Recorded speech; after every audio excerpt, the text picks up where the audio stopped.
தொகுதிக்குன்னு ஏதாவது சிறப்பு திட்டங்கள் ஏதாவது வச்சு? தருமபுரி மாவட்டம் அப்படின்னா அதுக்கான நீர் மேலாண்மை திட்டங்களுக்கு தான் முதல் கவனம். அதே போல வேலை வாய்ப்புக்கும் கவனம் செலுத்தணும்னு குறிக்கோள் இருக்கு. மேட்டூரை பொறுத்த வரைக்கும் இங்க இருக்கக்கூடிய நிறைய தனியார் தொழிற்சாலைகள்ல 75% உள்ளூர் மக்களுக்கு வேலை வாய்ப்பை உறுதி செய்ய வேண்டும் அப்படின்றது என்னுடைய குறிக்கோளாக இருக்கிறது. அதே போல அந்த உபரி நீர் திட்டங்கள் இருந்தா அதை எப்படி மக்களிடம் கொண்டு செல்வது, அதை எப்படி முழுமையடைய செய்வது. ஏன்னா நிறைய திட்டங்கள் ஆரம்பிச்சு நிலுவையிலையும் நிக்குது, நிறைய திட்டங்கள் பாதியா இருக்கு. அதெல்லாம் எப்படி நிறைவு செய்ய வேண்டும் என்பதற்கான ஒரு தொலைநோக்கு பார்வையோட திட்டங்கள் வச்சிருக்கு. ஓட்டுநர்ல பாலம் ஒண்ணு கட்டாமே இருக்குங்க. அந்த பாலம் ஒவ்வொரு தடவையும் சொல்றாங்க, ஆனா யாரும் செய்யறது இல்ல. அதை பத்தி உங்களுடைய ஒப்பீனியன்? ஆமா, இப்ப கூட நிதி ஒதுக்கீடு பண்ணிருக்காங்க இல்லைங்களா? நிதி ஒதுக்கீடு பண்ணிருக்காங்க. ஆனா அந்த 2 வருஷம் ஆயிடுச்சுங்க. ஆனா இது வரைக்குமே அது அப்படியே தான். அதுக்காக எவ்வளவோ குரல் கொடுத்து அறிக்கைகள் கொடுத்து ஒரு முறையும் முதல் குரல் பாட்டாளி மக்கள் கட்சியில இருந்தா வரும். எல்லாருக்குமே தெரிஞ்சிருக்கும். அது முடிக்கிற வரைக்கும் கொடுத்துட்டு தான் இருப்போங்க. கண்டிப்பாக அதை செய்ய. ஏன்னா அந்த தோணி ஒழுங்கு திட்டம் தலைவர் ஏற்கனவே அங்கெல்லாம் ஆய்வு பண்ணிட்டு வந்தாரு. அதை செயல்படுத்தலாம்னு சொல்லி சொன்னாரு. ஆனா இது வரைக்கும் அதுக்கான எந்த ஒரு நடவடிக்கை இல்லாம இருக்கு. மேடம் ஏதாவது அதுக்கான முயற்சி? கண்டிப்பாக எண்ணெய்கோல் புதூர், அப்புறம் இந்த தோணிமொழி திட்டம், ஆணைமொழி எல்லா திட்டங்களும் நிறைய நிக்குது. எல்லாத்துக்குமே ஒரு சிலத ஒரு 20 கோடி 50 கோடி, ஒரு சிலத 100 கோடியில கூட செஞ்சு முடிச்சிடலாம். எல்லாத்துக்குமே ஒரு கண்டிப்பா ஒரு 1000 கோடி இருந்தாலே இந்த எல்லா திட்டமும் செய்து முடிக்கலாம் அப்படின்றதுதான் ஒரு நிதர்சனமான உண்மை. அதை நோக்கி தான் எங்களுடைய பயணம் இருக்கும். கண்டிப்பாக இந்த திட்டங்களை செய்தாதான் இந்த மாவட்டம் வளம் பெறும். ஏன்னா நம்ம வர வழியிலே பாக்குறோம், எப்படி வெறுமாதான் இருக்கு. நிலத்துல ஒரு பயிர் பண்ணியோ பச்சையாவோ எதுவுமே இல்லை. வெயில் அடிச்சா கூட கொஞ்சம்னா பச்சையா இருக்கும். அது பச்சையாவே இல்லை, மஞ்சள் கலர்ல அது பாலைவனம் போல தெரிகிறது. இதுக்கு தண்ணியும் வேணும்.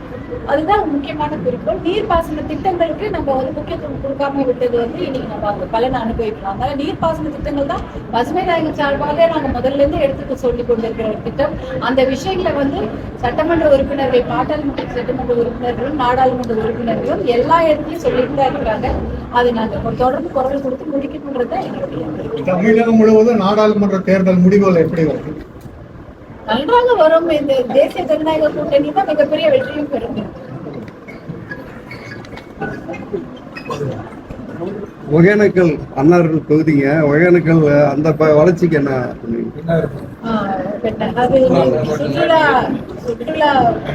சுற்றுலா தலமா அப்படியே தான் கிடக்குதுங்க, பின்னோக்கியே தான் இருக்குதுங்க.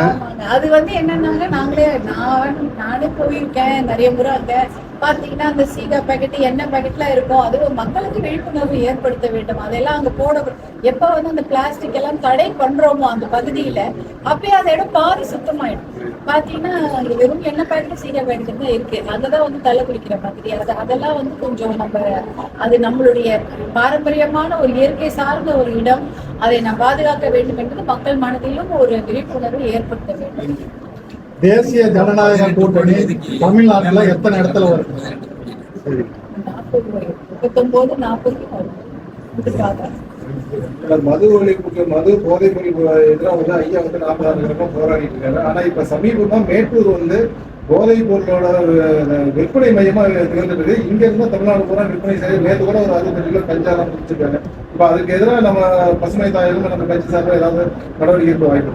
இப்போ போதைப் பொருள், அதாவது முன்னாடி நம்ம மதுவுக்கு எதிராக எத்தனையோ போராட்டங்கள் ரொம்ப வருஷமா பண்ணிட்டு இருக்கிறோம். இப்போ போதைக்கு எதிராகவும் எத்தனையோ போராட்டங்கள் செய்து கொண்டிருக்கிறோம். நாம மருத்துவர் அன்புமணி அவர்கள் அன்புமணி ராமதாஸ் அவர்கள் நம்மளுடைய முதலமைச்சரை சந்தித்து இதற்காக கடிதங்களும் கொடுத்திருக்காரு, தனியாகவும் பேசியிருக்காரு. போதை ஒழிப்புக்காக ஏதாவது நீங்க பண்ணணும்.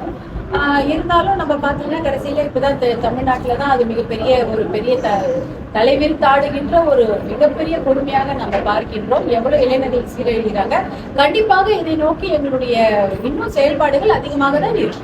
தருமபுரி ஒரு வறட்சி மாவட்டமா இருக்கு. இப்ப நீங்க எம்பி ஆன பிறகு விவசாயிகள் தள்ளுபடி எதிர்மொழிதான் விவசாயிகள் அதுக்கான முயற்சிகள் இருக்கு. கண்டிப்பாக எடுக்கணும். நன்றி. சரிங்க. தொகுதிக்குன்னு ஏதாவது சிறப்பு திட்டங்கள் ஏதாவது வச்சு? தருமபுரி மாவட்டம் அப்படின்னா அதுக்கான நீர் மேலாண்மை திட்டங்களுக்கு தான் முதல் கவனம்.